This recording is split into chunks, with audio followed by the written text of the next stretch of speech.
Alhamdulillahirabbil alamin. Assalatu wassalamu ala asrafil anbiya'i wal mursalin wa ala alihi wa sahbihi ajma'in, amma ba'du. Pertama-tama marilah kita panjatkan puji syukur kehadirat Allah Subhanahu wa taala yang telah melimpahkan rahmatnya sehingga kita semua dapat berkumpul di masjid ini dalam keadaan sehat walafiat.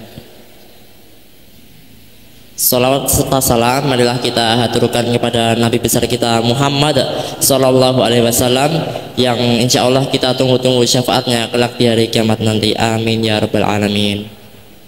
Seperti biasa pada malam hari ini kita semua akan melaksanakan kajian rutinan yang insya Allah akan didampingi oleh Ustadz Wahid Suranto. Kepada Ustadz dipersilahkan.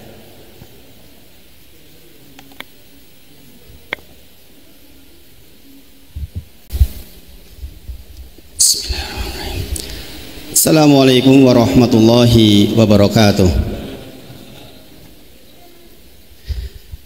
Innal hamdalillah nahmaduhu wa nasta'inuhu wa nastaghfiruh wa na'udzu billahi min shururi anfusina wa min sayyiati a'malina. May yahdihillahu fala mudilla lahu wa may yudlilhu fala hadiyalah. Asyhadu alla ilaha illallah wa asyhadu anna Muhammadan abduhu wa rasuluh. Allahumma sholli ala Muhammad wa ala ali Muhammad. Ya ayyuhalladzina amanu taqullaha haqqa tuqatih wa la tamutunna illa wa antum muslimun. Ya ayyuhalladzina amanu taqullaha wa qulu qawlan sadida yuslih lakum a'malakum wa yaghfir lakum dunubakum wa may yuti'illaha wa rasulahu faqad faza fawzan 'azima. Subhanaka la ilma lana illa ma 'allamtana innaka antal alimul hakim. Bishrah li sadri wa yassir li amri wahlul 'uqdatam min lisani yafqahu qawli, amma ba'd. Bapak Ibu sedaya, insyaallah kita sangat bersyukur kepada Allah atas nikmat ingkang kita tampi. Selalu tidak bosan mengingatkan karena nikmat ini titipan, maka pastikan kita bisa memanfaatkan sebaik-baiknya. Sekecil apapun nikmat yang kita terima hari ini adalah ada pertanggungjawabannya nanti di yaumil akhir. Oleh karena itu selalu di antara kegiatan kita harian adalah menghisab diri kita sendiri, menghitung-hitung atas nikmat yang Allah titipkan kepada kita, apakah sudah disyukuri dengan mengkonversinya menjadi ketaatan kepada Allah Subhanahu wa taala. Terutama nikmat sehat yang saya kira cukup mahal belakangan ini, begitu banyak yang terkena sakit demam yang berkepanjangan, kemudian ditambahi gerok yang agak banget. Saya merasakan betul sampai adik saya kemarin dari Cilacap datang karena saya jarang sekali menggunakan obat. Kemudian adik saya bilang, "Mas, jangan salah persepsi dengan obat." Tak tekoni weh. Akhirnya kemarin kesini kasih obat ke saya. Ini 2 hari ini minum obat agak mendingan, alhamdulillah. Maka nikmat sehat yang kita terima hari ini adalah sesuatu yang harus kita pertanggungjawabkan di masa di yaumil akhir kelak. Maka pastikan kesehatan kita betul-betul menjadikan kita tegak ibadah kepada Allah Subhanahu wa taala. Salawat dan salam kita sampaikan bagi junjungan kita Nabi Muhammad sallallahu alaihi wasallam, senantiasa minta kepada Allah agar menjadi orang-orang yang dipilih oleh Allah, dipantaskan untuk mendapatkan syafaat dari Nabi Muhammad sallallahu alaihi wasallam di yaumil akhir kelak. Karena meminta syafaat itu ada konsekuensi yang timbul. Sebagaimana sudah kita bicarakan bahwa ketika kita mengucapkan wa asyhadu anna Muhammadar Rasulullah, saya bersaksi bahwa Nabi Muhammad adalah utusan Allah, maka timbul konsekuensi 5, dan kita sudah sampaikan. Mudah-mudahan konsekuensi itu menjadi bingkai agung dalam rumah kita masing-masing untuk pendidikan kepada diri kita, istri kita, anak-anak kita, supaya memang betul-betul kita dipantaskan mendapatkan syafaatnya di yaumil akhir kelak. Bapak Ibu sedaya, kita terakhir insya Allah diingatkan tadi sama imam di rakaat kedua itu bagian yang kita bicarakan terakhir kemarin idza jaa nasrullahi wal fath wa ra'aitan nasa yadkhuluna fi dinillahi afwaja fasabbih bihamdi rabbika wastaghfirhu innahu kana tawwaba. Itu diantara penutup kehidupan matur nuwun Mas. Pas banget niki. Penutup kehidupan manusia terbaik, uswatun hasanah, contoh terbaik yang sepanjang hidupnya dijaga, yang dosanya sudah diampuni yang lalu dan yang akan datang, yang sudah dapat jaminan surga. Ternyata kesuksesan yang sedemikian dahsyat yang Allah izinkan atas beliau, penutupnya adalah fasabbih bihamdi rabbika wastaghfir. Disuruh bertasbih, subhanallah, kemudian disuruh memuji Allah, alhamdulillah, kemudian disuruh istighfar, astagfirullah, innahu kana tawwaba. Jadi Rasulullah melaksanakan perintah Allah dalam Al-Quran itu di dalam rukuk dan sujudnya. Ketika Rasulullah membaca di dalam doa atau dzikir rukuk dan sujudnya, subhanakallahumma rabbana wa bihamdika allahumma ighfirli. Maka setelah turunnya surah An-Nasr itu, Rasulullah di dalam sujud dan rukuknya banyak membaca subhanakallahumma rabbana wa bihamdika allahumma ighfirli. Maka itu pun kita tiru, khususnya yang sudah sepuh-sepuh, karena kita butuh banyak pengampunan. Bayangkan kalau manusia terbaik saja setelah sukses melaksanakan seluruh rangkaian kehidupannya, tetap saja disuruh istighfar. Maka pantas kalau kita hubungkan dengan materi pelajaran kita, bahwa di antara ciri penduduk surga yang Allah sebut di dalam Quran surah Ali Imran itu adalah alladzina idza fa'alu fahisatan aw dzalamu anfusahum dzakarullah fastaghfaru lidzunubihim.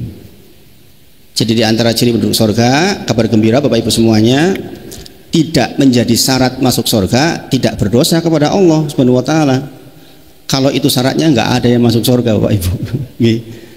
Yang ada adalah orang berbuat dosa, iya, tapi begitu berbuat dosa dia ingat Allah. Apa bentuknya? Dia minta ampun kepada Allah. Apa bunyinya? Di antara redaksinya adalah astagfirullah, Allahumma gfirli, atau yang panjang sayyidul istighfar, pemimpinnya para istighfar.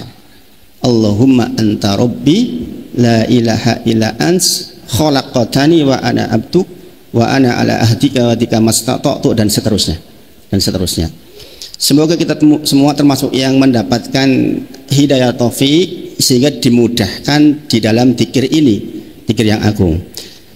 Nah Bapak Ibu semuanya, pembahasan kita ini terkait dengan sikap para salafus soleh yang sangat mudah melakukan kebaikan, sangat mudah juga waspada terhadap keburukan, yang visi misinya tercantum di dalam Quran surah Ali Imran 133 sampai 136 yang menjadi pembahasan kita.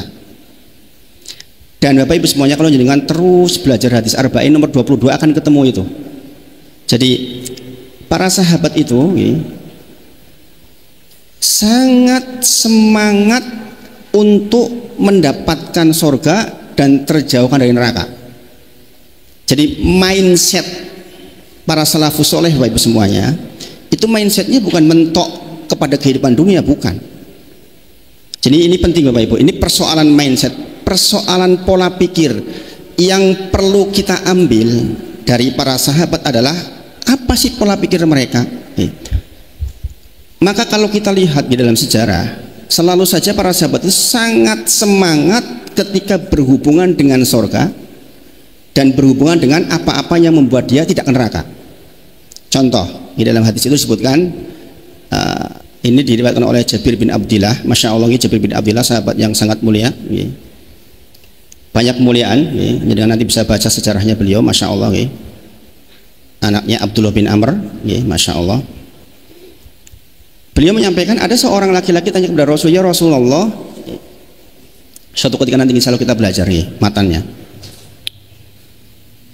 jikalau saya melaksanakan sholat maktubah, sholat yang wajib-wajib, kemudian puasa di bulan Ramadan, kemudian saya mengatakan yang halal adalah halal dengan seluruh konsekuensinya, berarti dilaksanakan, yang haram adalah haram dengan segala konsekuensi untuk ditinggalkan. Udkhulul jannah, itu pertanyaannya, apakah dengan itu saya masuk surga? Kata Rasulullah, na'am, iya, engkau masuk surga dengan itu. Izin ya.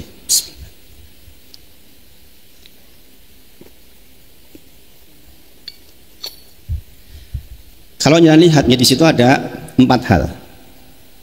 Jadi kita hubungkan dengan pelajaran kita. Satu, dia sholat maktubah, berarti memang jagain sholat 5 waktu itu ya sudah, tidak punya tawar menawar. Adik-adik jangan sampai bolong, apalagi orang tua bolong ya kebangetan. Orang tua kok bolong sholatnya, lah kepripun ya. Kita bicara tentang akhirat, kok sholat bolong ya kebangetan. Pertanyaannya, memang di luar banyak yang bolong? Banyak Bapak Ibu. Saya itu mengurusi pemuda-pemuda yang masih shock dengan dunia luar, karena sampai SMA mondok, kemudian keluar dari mondok itu bingung. Banyak yang seperti itu. Jadi shock terhadap persoalan sosial. Anak saya sendiri ngalami.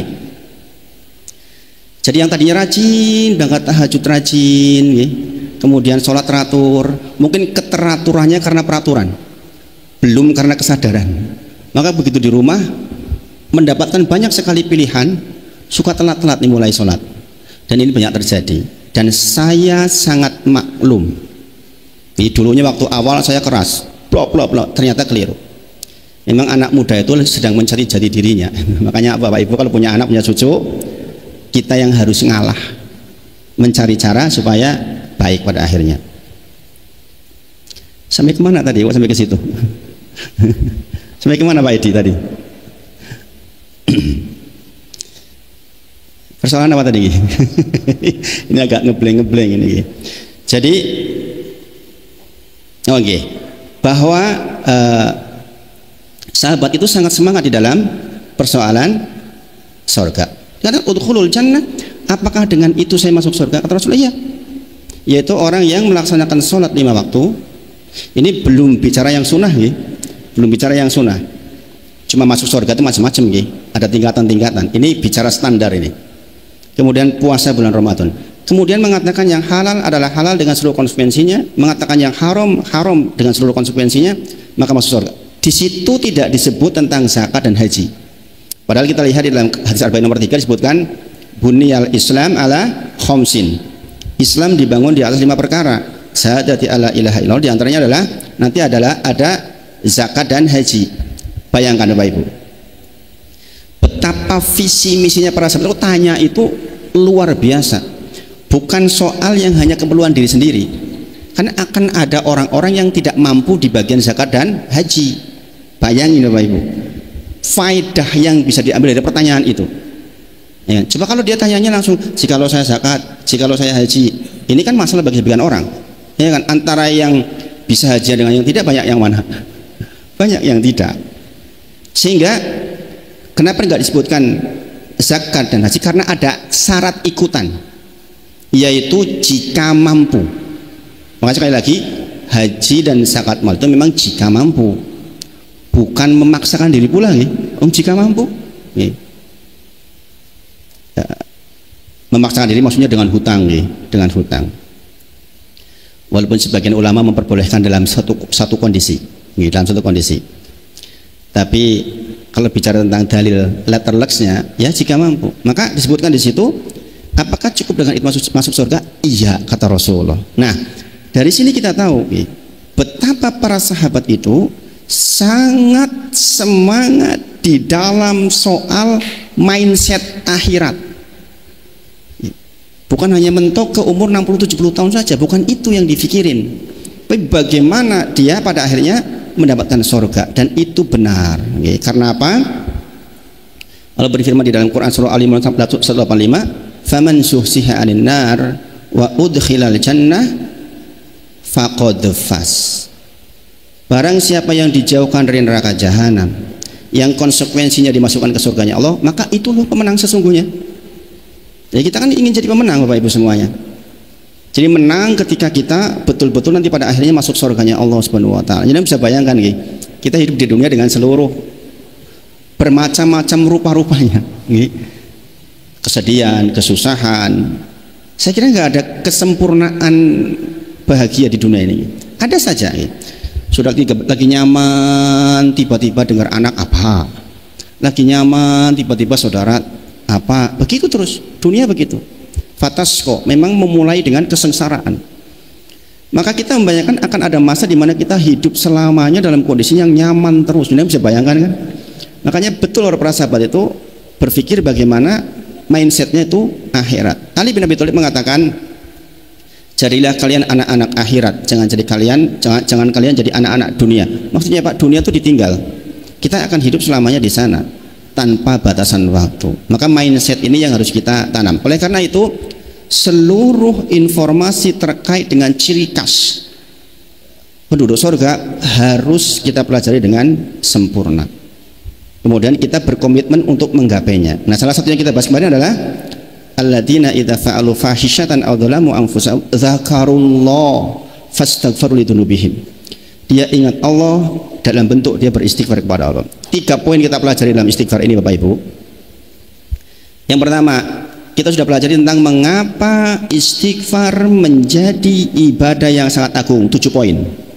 Ini pelajaran kita di malam Jumat yang lalu. Kemudian nanti kita belajar tentang faidah istighfar. Kemudian yang ketiga, ini poin yang sangat penting, yaitu mengapa istighfar adalah doa terbaik. Mengapa istighfar doa terbaik? Saya itu mengajarkan kitab Ada Wadawa, penyakit hati dan obatnya, atau penyakit secara umum dan obatnya. Bab pertama itu tentang doa. Bab pertama tentang doa. Panjang pembahasannya. Ya, di antaranya yang disebut adalah istighfar adalah doa terbaik. Umar bin Khattab radhiyallahu anhu mengatakan, bahkan tentara terbaiknya Umar bin Khattab adalah doa kepada Allah Subhanahu wa taala. Padahal Umar itu dia lewat, setan minggir. Tapi dia mengatakan tentara terbaikku adalah berdoa kepada Allah Subhanahu wa taala. Maka dia mengatakan, tidaklah menjadi pemikiran saya tentang dikabul atau tidaknya doa, atau Umar bin Khattab, yang saya pikirkan adalah saya berdoa atau tidak. Ini penting Bapak Ibu. Seorang penyair, ini kalimatnya menakjubkan. Kalau Allah tidak menghendaki saya mendapatkan sesuatu, maka Allah nggak mungkin pandu bibir ini untuk berdoa meminta itu. Paham Bapak Ibu? Karena kalau Allah pandu saya meminta sesuatu, berarti Allah sudah sediakan pengabulannya. Paham Bapak Ibu? Maka soal doa itu bukan soal kita mendapatkan pengabulan atau tidak, tapi berdoanya itu yang menjadi wilayah kita. Ini sekelas Umar bin Khattab radhiyallahu anhu mengatakan seperti itu, bayangkan. Ya kalau bahasa kasarnya orang urusan dikabul apa ora, sing penting aku berdoa. Tapi ketahuilah, setiap doa itu sudah disiapkan pengabulannya oleh Allah Subhanahu wa taala. Maka dikatakan sekian banyak doa, doa terbaik adalah istighfar. Nanti kita akan buktikan Bapak Ibu, mengapa istighfar doa terbaik. Karena mencakup seluruh kebutuhan kita di dunia dan di akhirat. Di dunia dan di akhirat. Jadi persoalan istighfar itu bukan hanya persoalan yang sifatnya ukhrawi, bukan. Ini bahkan persoalan dunia kita pun selesai dengan istighfar. Dan ini benar, empirik, bisa kita lihat di zaman sekarang pula. Bahwa orang-orang yang banyak istighfar, insya Allah dia mendapatkan kesuksesan dunianya sebelum akhiratnya. 7 poin yang kita bahas kemarin adalah: 1. Istighfar menjadi ibadah yang agung karena teramat banyak ayat di dalam Al-Quran yang menyebut tentangnya.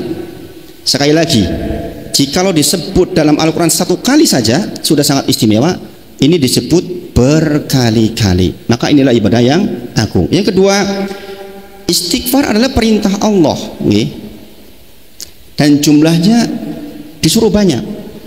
Kalau perintah Allah berarti ini sesuatu yang agung, dan perintah ini sifatnya adalah sifatnya al-faur, sifatnya mendesak.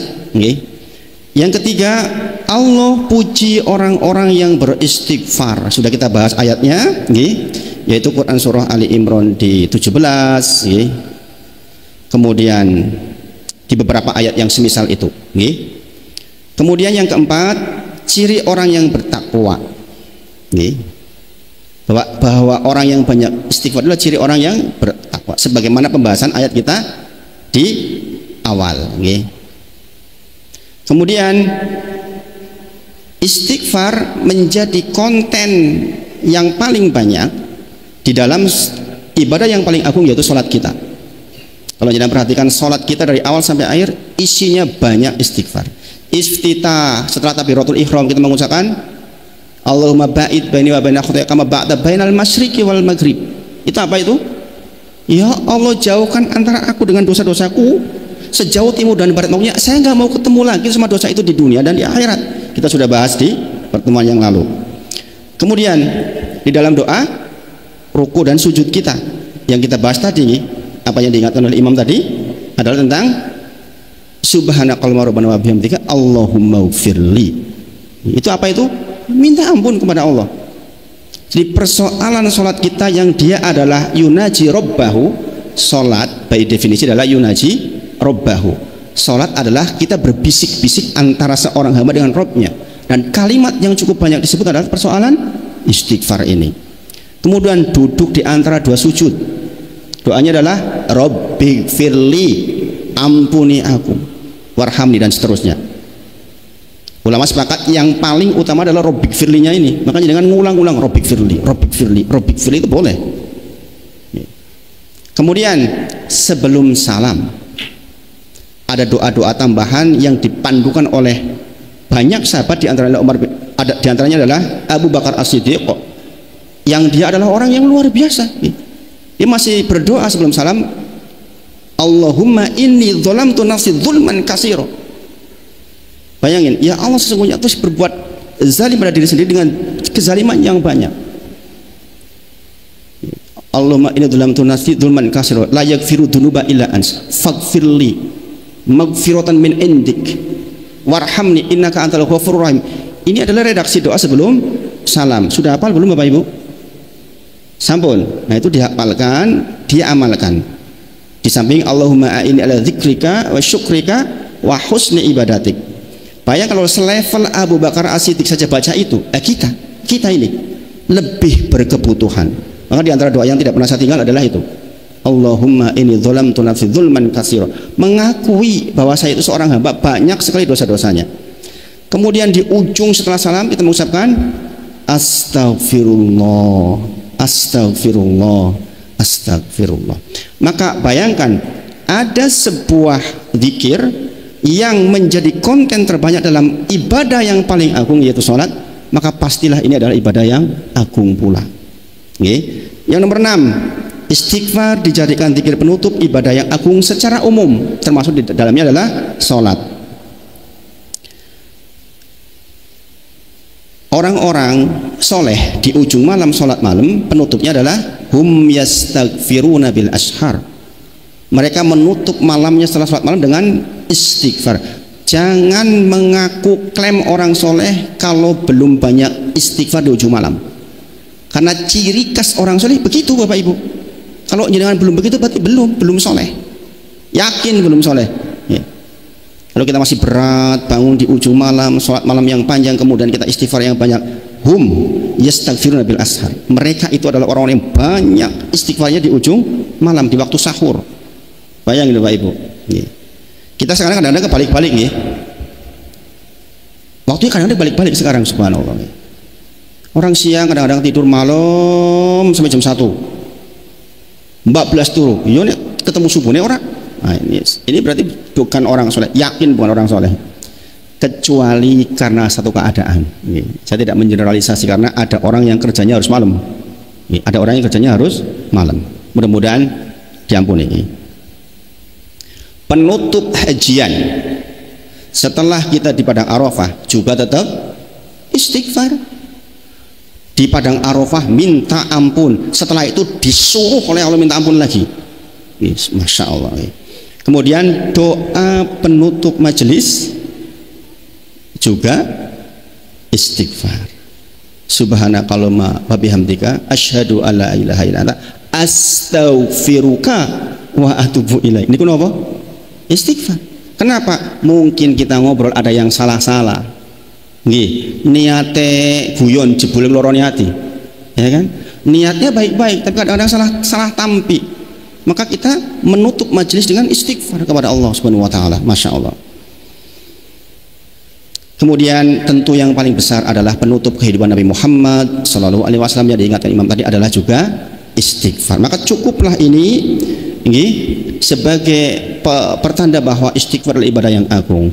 Nah, kemarin kita lihat yang nomor 7 adalah yang terakhir kemarin adalah Allah jadikan kita melakukan dosa. Jadi Allah takdirkan manusia itu berdosa, Bapak Ibu. Jadi jenengan tuh nggak mungkin nggak berdosa, mustahil. Kenapa Bapak Ibu? Lah nek awet dhewe dosa terus Gusti Allah taunya Maha Pengampun dari mana? Gini apa nggih? Allah tuh akan menjadi Allah yang Maha Pengampun ketika hambanya berdosa. Ini bukan motivasi dengan untuk berdosa nggih, bukan nggih. Wah salah tompo. Wah ya nek ora malahan ora dosa kok Gusti Allah piye? Bukan.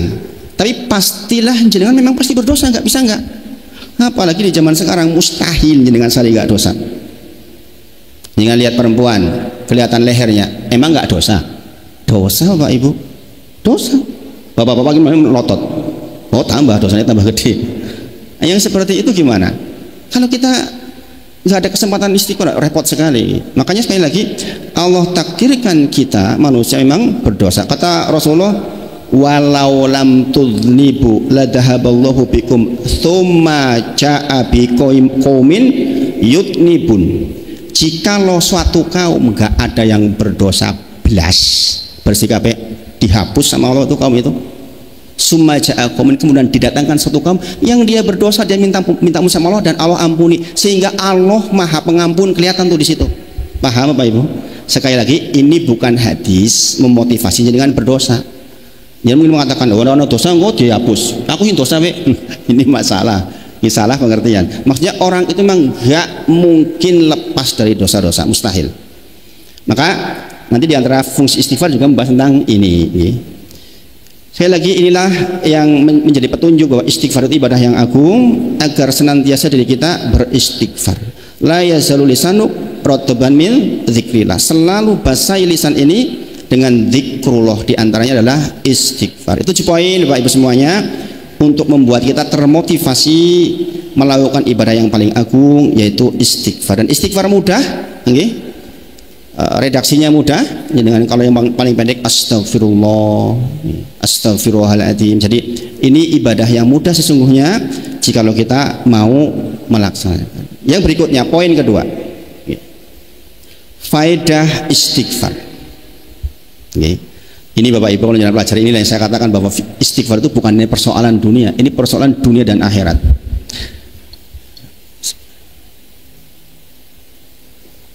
Sebagai motivasi buat panjenengan, saya contohkan diri saya sendiri. Saya itu orang hijrah Bapak Ibu.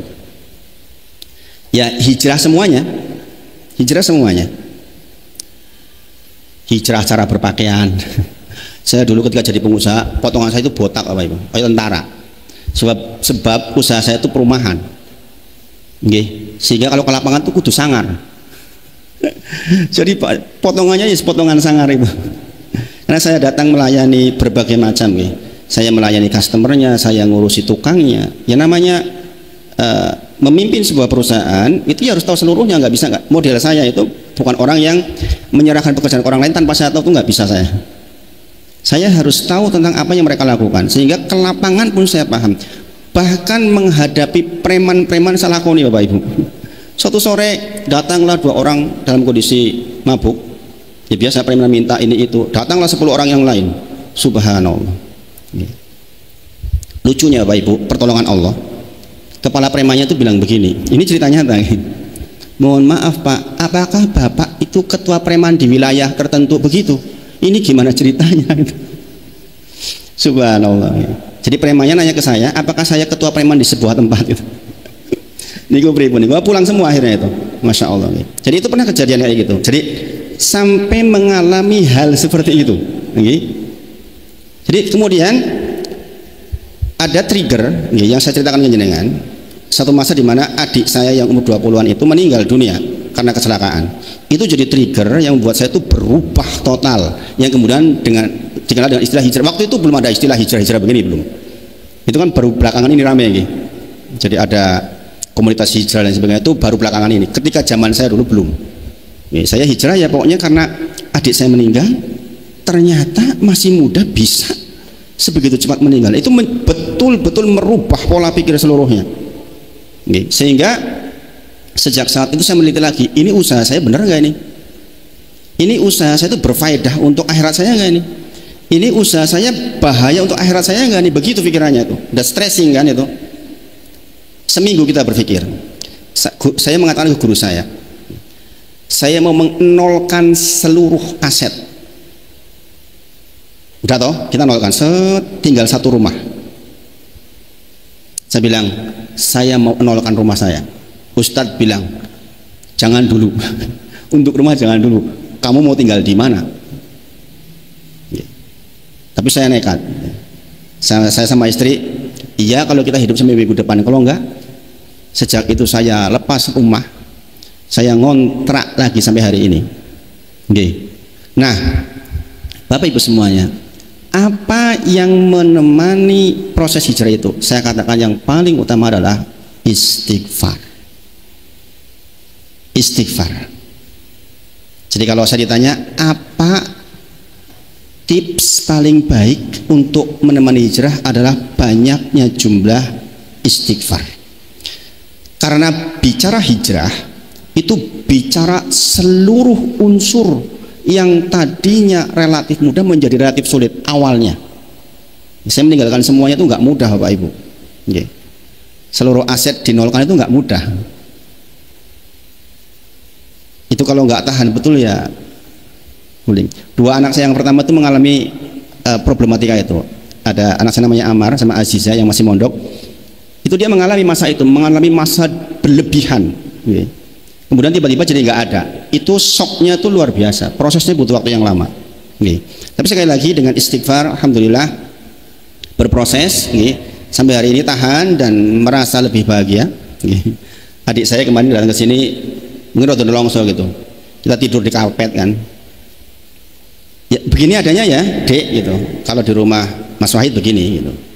Oh ya Mas, kemudian dia pulang itu, Mas tenan loh Mas, saya baru merasakan datang ke saudara yang rumahnya tuh adem banget gitu. Padahal kan memang banyak pohon, bukan apa-apa gitu. Sekitar rumah saya kan banyak sekali pohon tuh, sehingga ya meskipun musim panas jadi dingin, Masya Allah. Tapi bila mengatakan ya dingin seluruhnya, termasuk hati tentram. Nah ini petunjuk bahwa banyak istighfar itu memang benar-benar efektif untuk menemani proses hijrah kita. Yang pertama Bapak Ibu, dengan ingat-ingat faedah istighfar ini diambil dari banyak perasaan kitab jangan tinggal terima enaknya saja ini. Yang pertama adalah membersihkan hati kita. Ini poin paling penting. Inilah salah satu poin paling penting, karena kotornya hati nanti efeknya kemana-mana. Jangan tahu ada satu hadis dari Rasulullah SAW bahwa ada satu gumpal daging dalam tubuh kita, jikalau dia baik, baik seluruhnya, jikalau buruk, maka buruk seluruhnya. Dialah hati. Maka di antara faedah istighfar adalah membersihkan hati. Masya Allah. Saya itu mendengar kalimat membersihkan hati itu merinding, Bapak Ibu. Kalau jenengan yang meresapi betul tentang bagaimana hati, saya yakin jenengan merinding. Ada satu amalan kok bisa membersihkan hati. Jenengan melihat baju putih kotor kemudian dibersihkan dengan sesuatu putihnya kembali saja, jenengan takjub kan? Zaman dulu tuh kalau masih kecil saya masih ingat kalau kena getah tahu nggih? Pohon ada getahnya itu. Kalau nempel di baju putih kan susah banget tuh itu. Susah luar biasa. Harus pakai pemutih yang khusus, ya enggak? Saya masih ingat ketika kecil, ketika saya merendam dengan itu, kok iso putih meneh koyo ngene iki yo. Ampuh tenan.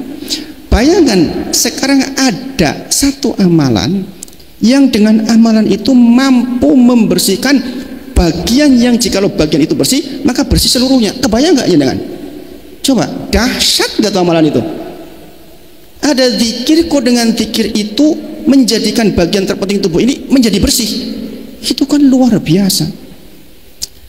Ibnul Qayyim yang menulis kitab ini, bukan kitab tentang istighfar maksudnya, muridnya Ibnu Taimiyah bertanya, penting mana toh antara istighfar dengan, maka jawaban ulama menakjubkan, jikalau baju itu kotor maka dicuci, jikalau baju itu bersih kasih minyak wangi. Paham maksudnya Pak Ibu? Ini menunjukkan kalau engkau merasa lagi baik-baik saja, banyaklah subhanallah.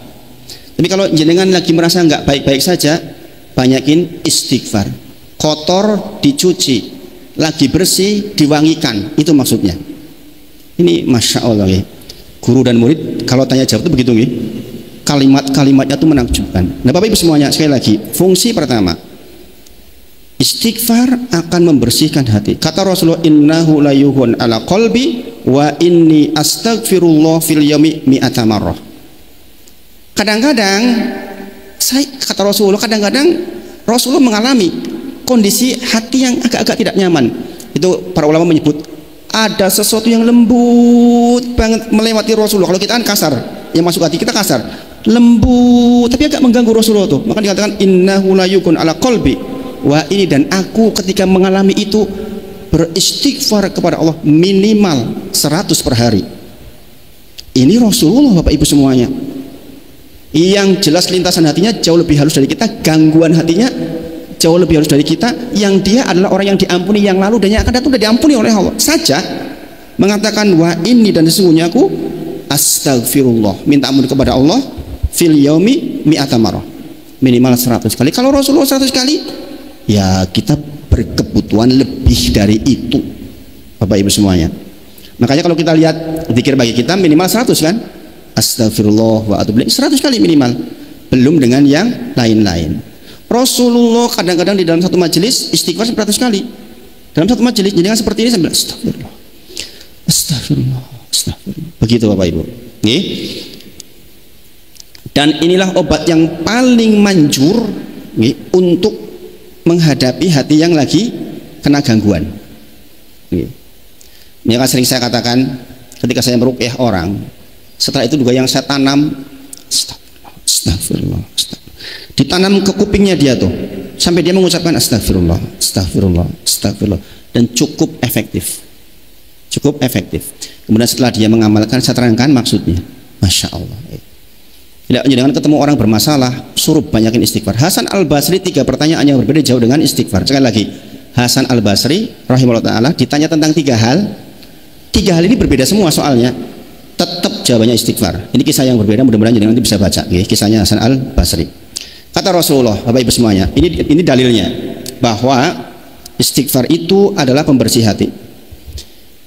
Innal abda ida akhta'a khati'atan, sesungguhnya seorang hamba jikalau dia membuat dosa, melakukan dosa, ya manusia, ya dengan bisa saja berbuat dosa dengan mata, dengan pendengaran, dengan hati, apalagi dengan fisik, ya kan?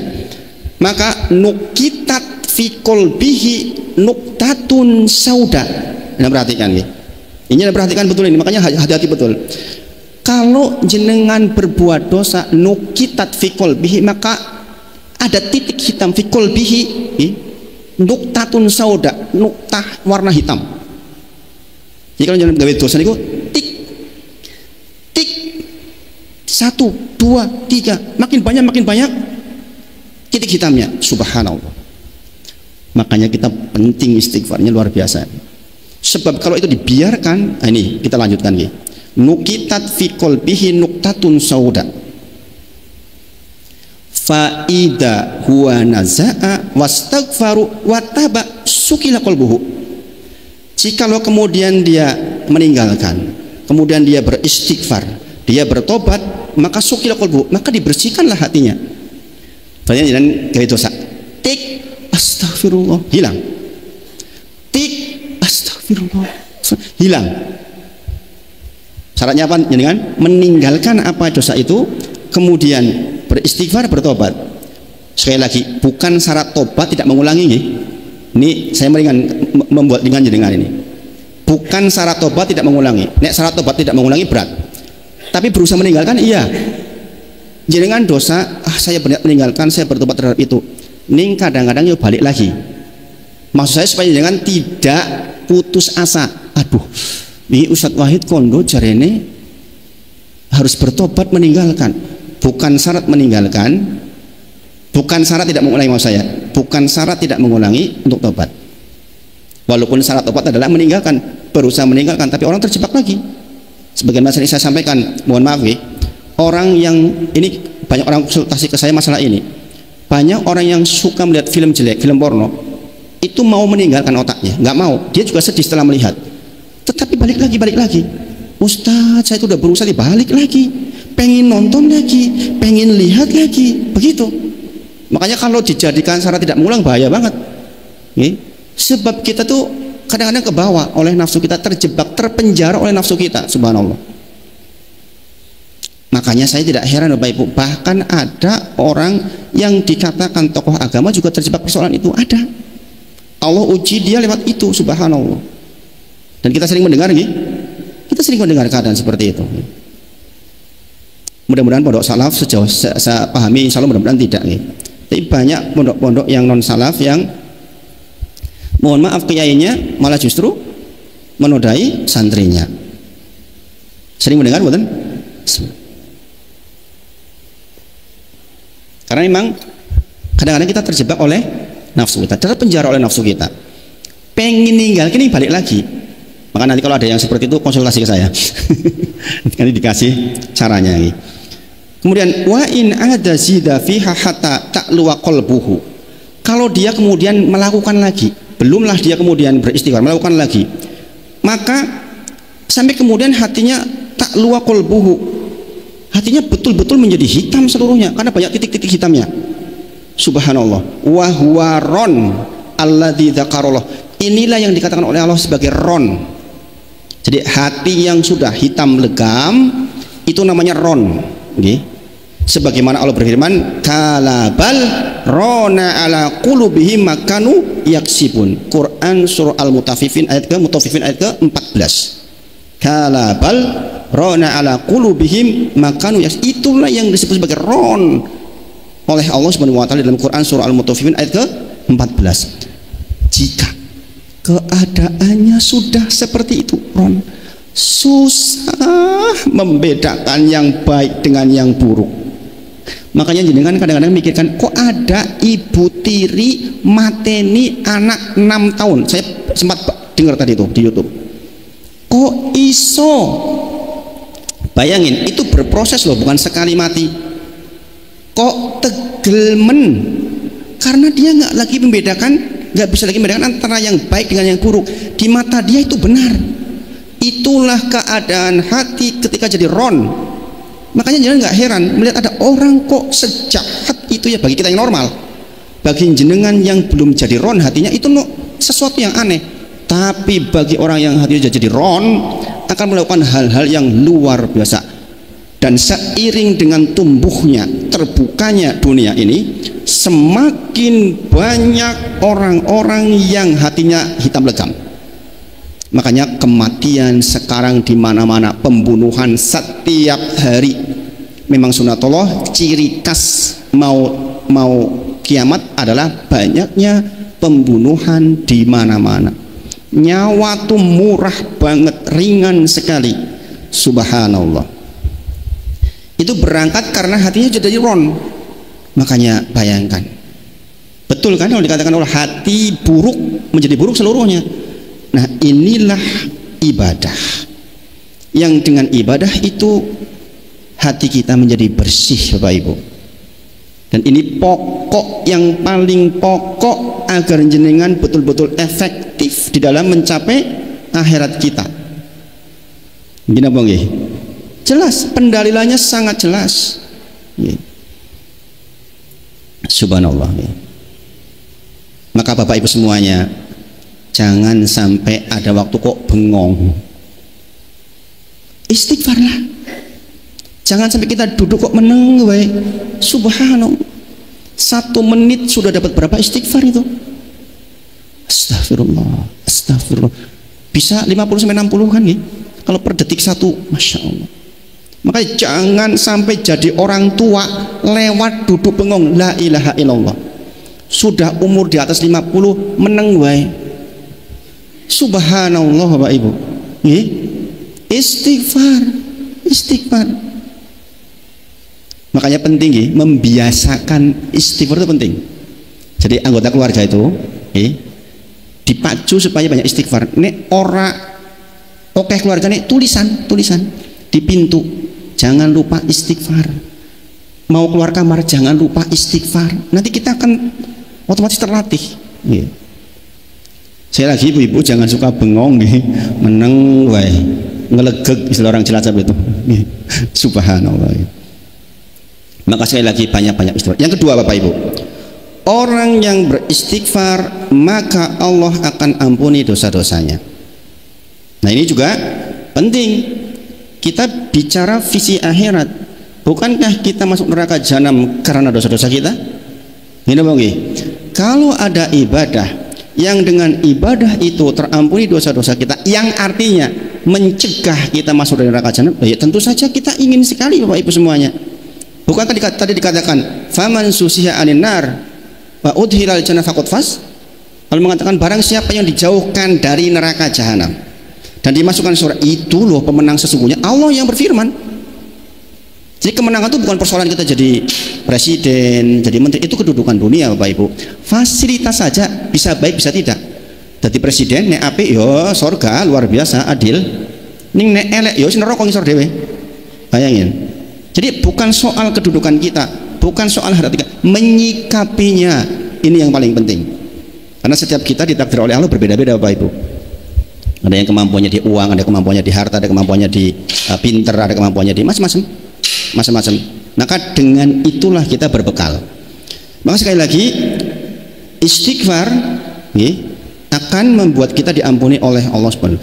Bapak Ibu semuanya, dari sini kita harus tahu betul makna istighfar. Saya ulang sekali lagi, ini penting dan ini tolong dijadikan pengetahuan yang sampai tua jangan bawa. Karena dulu ketika saya belajar tentang ini, saya benar-benar mancep banget di hati, gitu. Sama-sama istighfar, tapi beda Bapak Ibu ketika jangan tahu betul maknanya. Dan ini banyak orang yang belum tahu. Ketika saya sampaikan di grup dosen-dosen, ternyata banyak juga yang belum tahu. Ya dosen umum, bukan dosen agama tentu saja, dosen umum, matematika, dosen fisika. Saya diundang di beberapa mantan dosen saya, gitu, suruh ngaji di sana. Saya bicarakan tentang ini, masya Allah, untung dikai ngerti, masya Allah.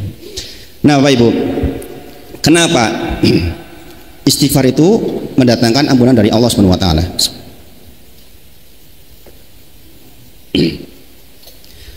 Karena secara makna Bapak Ibu, saya sudah pernah sampaikan singkat waktu itu. Sekarang saya agak sedikit perdalam. Istighfar itu dari wazan istaf'ala, yaitu tolabul magfirah, yaitu meminta magfirah. Nah, lihat istighfar adalah meminta magfirah. Magfirah itu dari kata dasar migfar. Migfar adalah sebutan untuk helmnya para tentara di Arab Saudi, di Arab. Orang Arab menyebut topi wajah itu sebagai migfar. Ini penting Bapak Ibu. Kalau ini namanya apa nih? Kolan suah. Nah, antara tutup seperti ini dengan tutup helm tentara beda fungsinya Bapak Ibu. Walaupun jenengan sebenarnya boleh-boleh saja kan, jenengan pakai helm tentara di jalan boleh nggak? Untuk melindungi diri. Mending abot. Usah besi nih, ini abot banget. Saya punya adik Brimob. Ya dulu waktu masih di Jogja sini, di dekat sini, dari Ngiwangan ke selatan kantornya, itu kan kadang-kadang suka lari ke Kaliurang, bawa tas kan. Beliau cerita, gitu, Dek, Mas, dia adik saya, Mas, jangan pikir melayu kaya ngono ki ringan. Iki 20 kilo iki, Mas. Kemudian ini berat banget iki. Itu nggih. Jadi mikfar itu topi wojo atau topinya tentara. Nggih. Beda fungsinya dengan ini. Kalau ini fungsinya hanya satu, sitar. Dia fungsinya hanya menutup. Kalau topi wojo di samping menutup juga al-wiqayah, yaitu melindungi, menghalangi dari sesuatu yang berbahaya. Sampai di sini paham ya? Jadi ketika jenengan beristighfar astagfirullah, berarti jenengan meminta magfirah kepada Allah, berarti jenengan sedang minta satu, ya Allah, tutup tuh dosa-dosa yang sudah terlanjur saya lakukan. Makanya di antara fikih agama kita, jangan sampai jenengan membuka aib sendiri, keliru besar.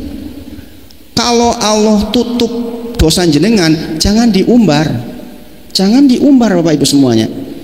Ada sebagian orang bangga dengan apa yang menjadi dosa di masa lalu. Oh, saya dulu itu, ngerti orang kowe, aku dimiliki pacaran karo wong sing ayu men lho kowe, aku udah pernah begituan sama dia, bangga, dibuka, subhanallah Bapak Ibu, padahal sebelumnya nggak ada orang yang tahu. La ilaha illallah. Sementara istighfar itu minta, ya Allah, kalau sudah terlanjur saya dulu berbuat, tutup ya Allah, ditutup di dunia dan di akhirat.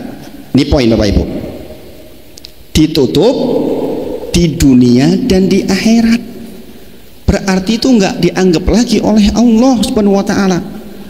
Wong wis ora dianggap malah jenengan tok ke dhewe. Maka sekali lagi Bapak Ibu semuanya, fikih ini mengajarkan kepada kita bahkan tentang pernikahan. Jangan mau menikah sama janda Pak Edi misalnya, naksir janda Pak Edi. Jadi kan nggak boleh nanya, "Dek ben bojomu piye? Bojomu dek ben ganteng opo ora? Bojomu dek ben pinter opo ora?" Dijawab, "Oh lebih penting tentang kowe." Wah, nesu malahan. Jadi kita nggak boleh membuka itu. Yang ada ke depan apa? Okay. Islam itu selalu mengatakan ke depan apa, bukan menyoal yang di belakang. Kita nggak boleh tanya-tanya kayak gitu. Sebagaimana tidak bolehnya kita membuka aib kita yang masa lalu, nggak boleh Bapak Ibu. Adik-adik, kalau terlanjur keliru, Allah tutup, udah nggak usah diterangkan, kecuali ditanyain sama ustazah, kudu ngaku misalnya, cerita lain. Okay. Baik, saya juga tidak terlalu menyarankan kepada para ustazah untuk memaksa anak-anak mengaku kesalahan. Ya, saya kurang setuju terus terang. Ketika sudah ditutup, sudah, jangan sampai dibuka-buka, apalagi diumbar-umbar di antara teman-temannya, nanti kasihan. Nah, yang kedua, wikoyah, yaitu menghalangi dari bahaya yang timbul dari dosa kita, Bapak Ibu semuanya. Walabut. Jadi setiap dosa itu pasti ada kafarahnya. Ini harus tahu, nih. Jangan jangan pikir bikin dosa itu gratis tanpa bayaran. Enggak Bapak Ibu. Makanya para sahabat itu ketika sandalnya copot, putus, sandal putus saja, saya dosa apa? Begitu para sahabat. Nih. Naik motor bocor, saya tuh dosa apa ya? Begitu. Kudanya rewel, diajak melakukan rewel, saya dosa apa? Memang begitu. Setiap dosa itu ada akarnya yang dia akan tumbuh menimbulkan kafarah. Kita tuh akan menanggung akibat dosa kita. Maka fungsi istighfar al-wiqayah, maksudnya nek ditotok tung ting gitu loh.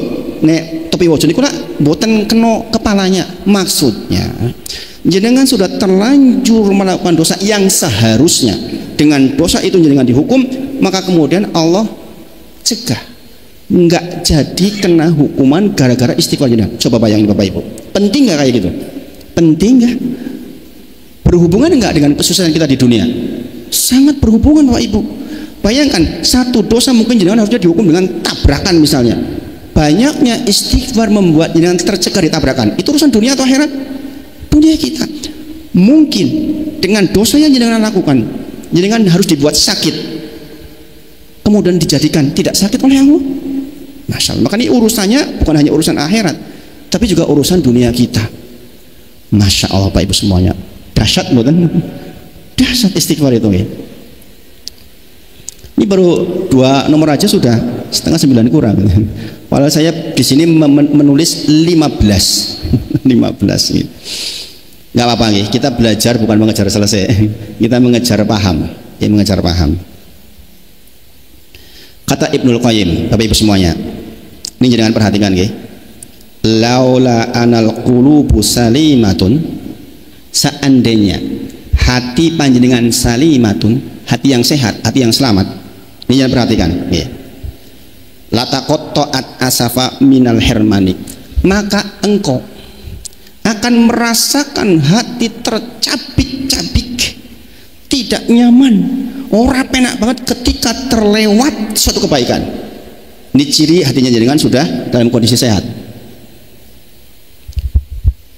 dulu ketika ketinggalan sholat subuh tangi awan rasane ya Allah kok yo ketinggalan toh, tetapi dengan seiring waktu jenengan berbuat yang semisal dalam waktu yang lama, jenengan akan merasakan kondisi biasa saja itu.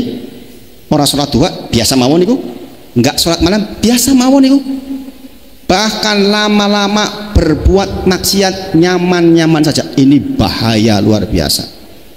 Dikatakan laula anal qulbus salimatun, jikalau saja hati panjenengan hati yang selamat, yang bersih tadi, maka ketika jenengan bukan berbuat maksiat, tertinggal kebaikan jenengan nggak nyaman.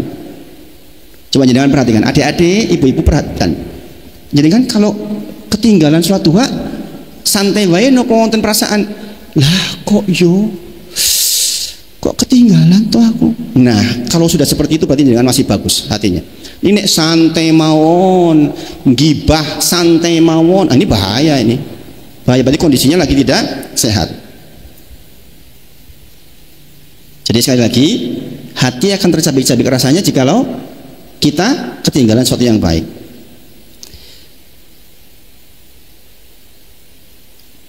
Ini dampak yang kadang-kadang orang nggak sadari ini. Dampak maksiat, dampak dosa yang nggak kerasa. Sudah dicabut oleh Allah, nggak rajin ke masjid, tadinya rajin. Nggak rajin ngaji, tadinya rajin. Kadang-kadang orang nggak sadar itu. Itulah subhanallah. Setan tuh ngambilnya tuh sedikit-sedikit. Dijauhkan dulu dari orang-orang soleh, sudah mulai nggak mau ngaji, nyamannya dengan teman-teman yang nggak mau ngaji. Ini masalah ini Bapak Ibu. Jangan perhatikan betul. Jangan sampai tercerabut sudah jauh baru jenengan bingung. Ciri-ciri hatinya jenengan, kok aku koncoan karo kayak terus yo, malah didolan terus yo. Kadang-kadang ini godaan bagi orang-orang yang udah pensiun Bapak Ibu. Kelompok pensiunan itu kadang-kadang banyak waktu terbuang untuk bepergian terus menerus. Subhanallah. Ini mau nggih. Oh, ndek ben ratu dolan itu pegawai, kesel terus. Oh, saya kesempatan dolan terus wae. Lah. Engko nek lagi dolan mati. Nggih. Subhanallah. Ini banyak ini. Ini banyak sekali yang seperti itu. Dendam jarene iki. Ndek ben ora sempet saiki lho. Ngajine sebulan sepisan, dolane sebulan ping 3. Subhanallah. Kemudian Bapak Ibu, apa dalil bahwa Allah itu akan mengampuni dosa-dosa kita? Ini sangat banyak. Saya berharap yang nanti baca sendiri di rumah. Saya sebutkan ayatnya ini. Quran surah Toha ayat ke-82. Sesungguhnya aku maha pengampun bagi yang bertobat, beriman dan berbuat kebajikan, kemudian tetap dalam petunjuk. Sumahtada, kemudian tetap di dalam petunjuk. Jadi Allah itu maha pengampun bagi siapa? Bagi yang bertobat, beriman dan berbuat kebajikan, kemudian tetap dalam petunjuk. Jadi makanya istiqomah itu penting. Membangun istiqomah itu penting. Walaupun kata Rasulullah, istiqomahlah maka engkau tidak akan mampu. Tapi kita tetap berusaha istiqomah. Quran surah An-Nisa ayat 110. Wa may ya'mal su'an aw yadlim nafsahu thumma yastaghfirillaha yajidillaha ghafurur rahim. Siapa yang berbuat kejahatan atau menganiaya dirinya kemudian memohon ampunan kepada Allah, niscaya akan mendapati Allah maha pengampun lagi maha penyayang. Jelas. Quran surah An-Nisa ayat ke-48 ini juga menyampaikan hal yang semisal. Innallaha la yaghfiru ayyushraka bih wa yaghfiru ma duna dzalik liman yasha. Allah mengampuni semua dosa di bawah ketentuan, di bawah kehendak Allah Subhanahu wa taala. Kemudian Quran surah Az-Zumar ayat 53. Qul ya ibadiyalladzina asrafu ala anfusihim la taqnatu min rahmatillah. Kata Allah, nek baju jenengan ngomong elek men. Ini dikatakan apa nih? Qul ya ibadiyalladzina asrafu, israf akeh men dosane. Ala anfusihim la taqnatu min rahmatillah. Jangan berputus asa dari rahmat Allah. Kata Allah, innallaha yaghfirud dzunuba jami'a. Innahu huwal ghafurur rahim. Allah itu mengampuni dosa semuanya. Allah itu maha pengampun, maha penyayang. Ini ayat yang menjadi harapan orang-orang wis baju elek men, elek akeh men. Israf niku apa wae wis kelakon. Ada orang datang ke saya, Ustaz, katakan dosa apa? Saya sudah semuanya. Ada yang begitu itu. Apakah saya masih diampuni oleh Allah? Ada yang masih muda orangnya, subhanallah. Alhamdulillah ketemu ayat ini kan ya. Ini bukan kalimat saya nih baca sendiri.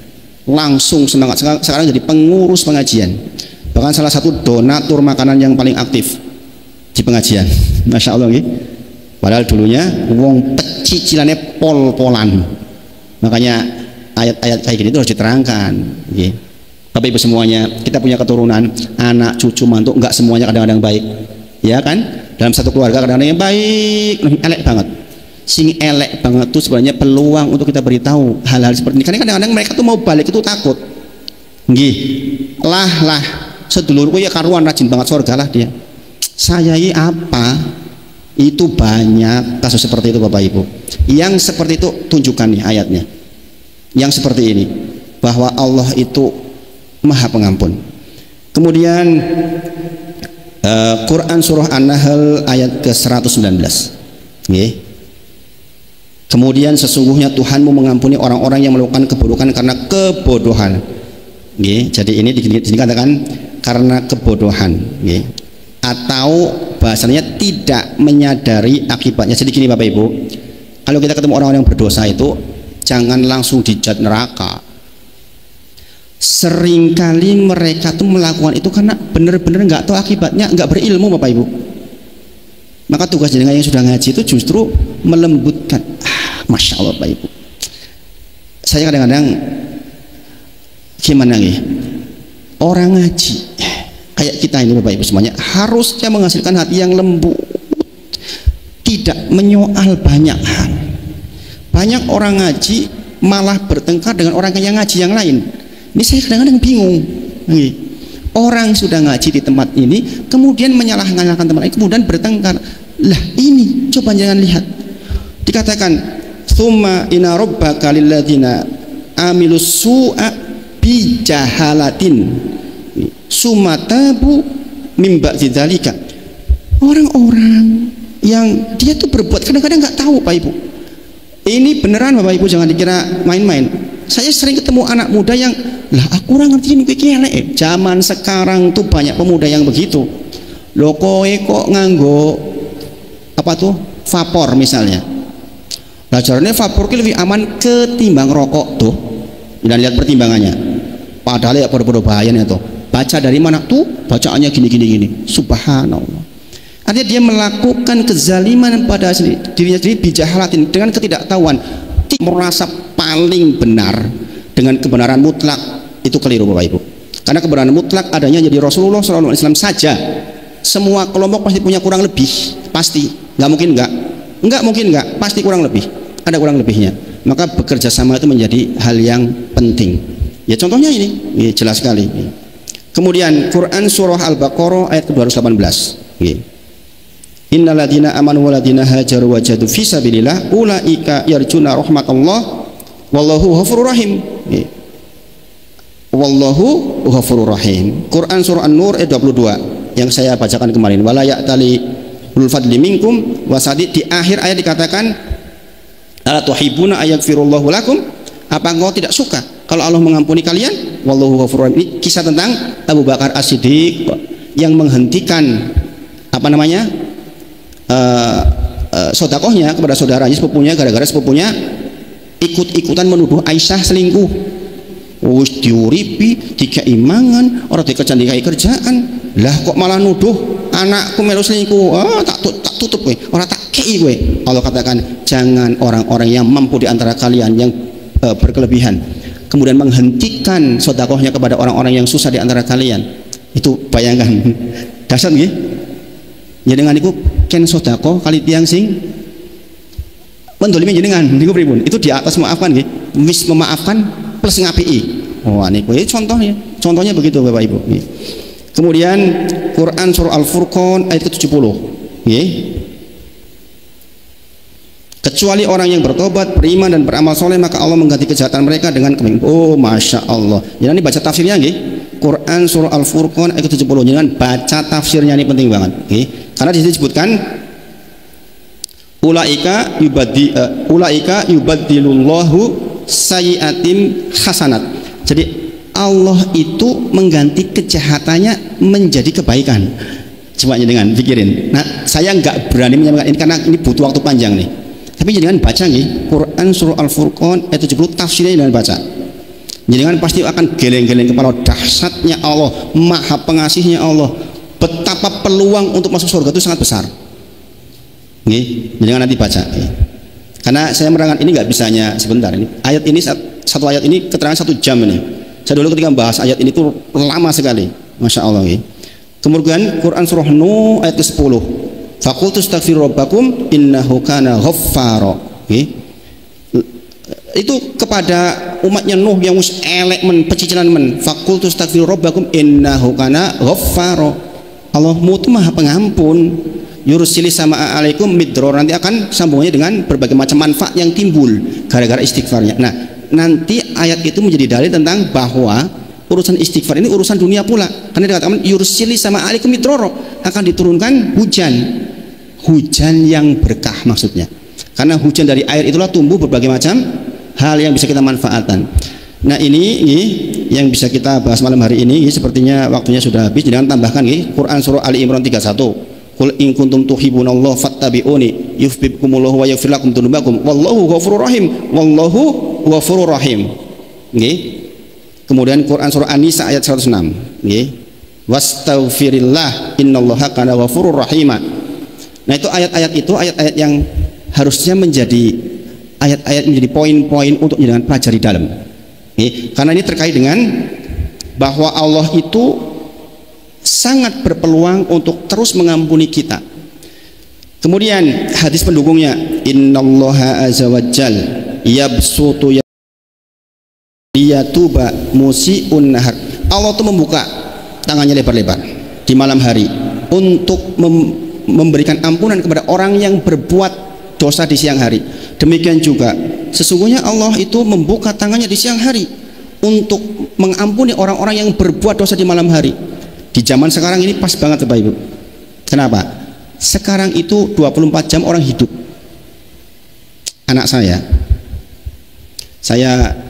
mencoba untuk mengikuti pola. Mudah-mudahan dia jadi dai muda berakhirnya nanti.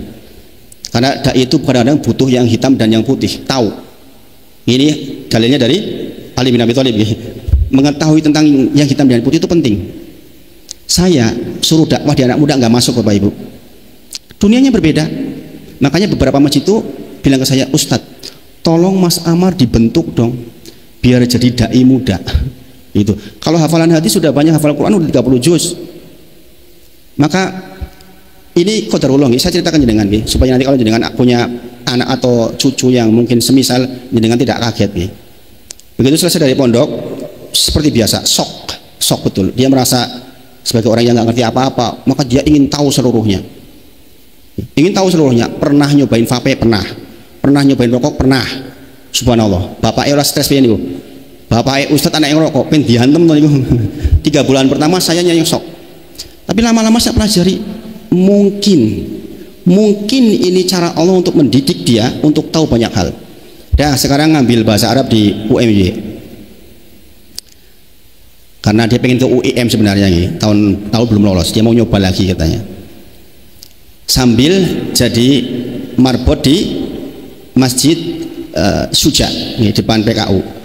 Sayangnya ketika pendaftaran marbot itu di sana 14 Pak Edi marbotnya, jadi imamnya itu bergantian, ada 14. Ini sanggungnya ya ora akeh. Sementara Ammar itu pengen dapat sanggup banyak, maka kemarin dia minta izin ke ayahnya, ya aku mau kerja setelah itu kan kuliahnya jam 1 sampai jam 5, kerja jam 5 sampai jam 1. Bayangin, dia itu barista Bapak Ibu. Dia itu pinter dalam hal masalah, dia suka dalam dunia kopi itu. Dia barista yang cukup handal di Jogja. Dia untuk mencampur kopi bagus-bagus itu dia bisa. Enak kopinya, masya Allah. Saya kalau di bawah itu, bapak murid doyan kopi ini wis gawe doyan. Bayangin, jangan bisa bayangkan jam 1 tuh baru tutup. Jangan bisa bayangkan sampai ke rumah jam berapa? Jam 2 Bapak Ibu. Kadang-kadang dia tahan diri sampai subuh, baru tidur setelah subuh. Bayangin. Marahkah saya? Awalnya tadinya iya.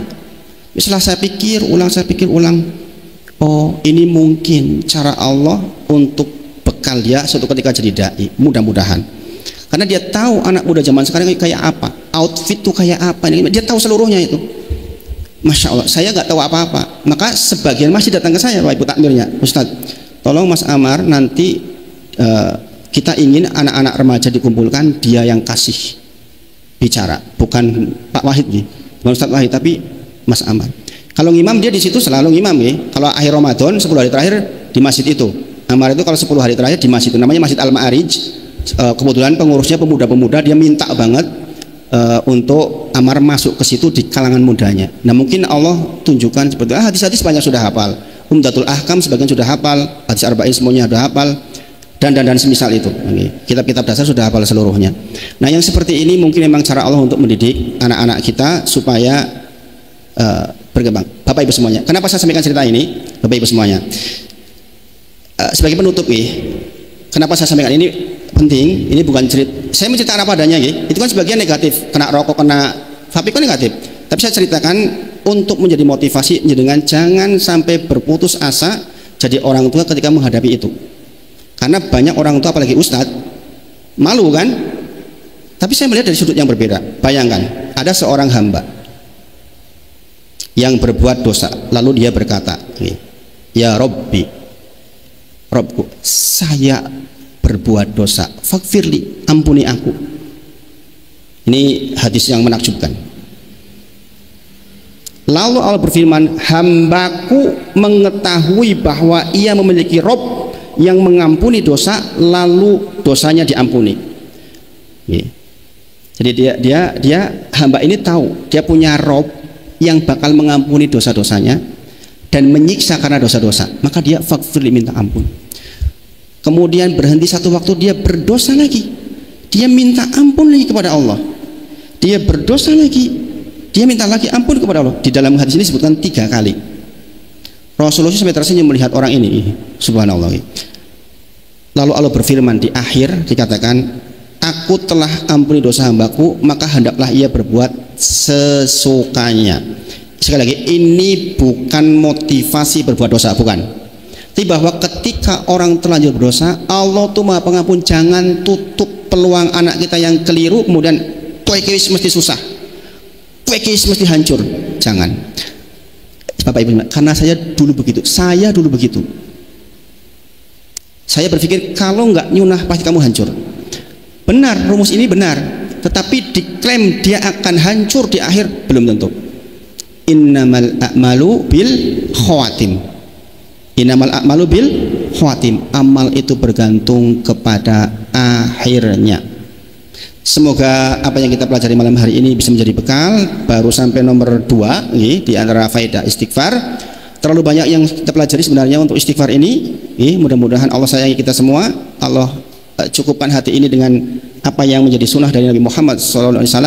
Mohon maaf jika ada hal yang kurang pas di hati. Wa akhiru da'wana alhamdulillahirabbil alamin.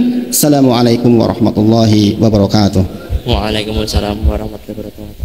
Baik, terima kasih kepada Ustadz Wahid Suranto yang telah membagikan ilmunya kepada kita semua. Semoga ilmu yang kita terima pada malam hari ini bisa menjadi berkah dari Allah dan juga bermanfaat untuk kedepannya. Amin ya rabbal alamin. Saya selaku MC, jika ada salah kata mohon maaf. Nun wal qalami wa ma yasturun. Fastabiqul khairat. Wabillahi taufiq wal hidayah. Wassalamualaikum warahmatullahi wabarakatuh.